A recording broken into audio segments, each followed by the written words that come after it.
राष्ट्रीय अन्न सुरक्षा उपक्रमाअंतर्गत देशभरात स्वस्त धान्य दुकानाच्या माध्यमातून गरीब नागरिकांना अन्न पुरवले जाते।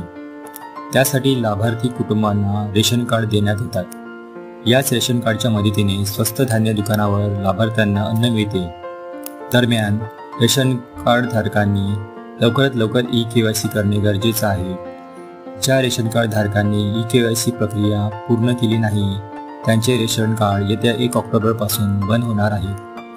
म्हणजेच 31 सप्टेंबरपर्यंत रेशन कार्ड धारकांना त्यांची ई-केवायसी करणे बंधनकारक आहे।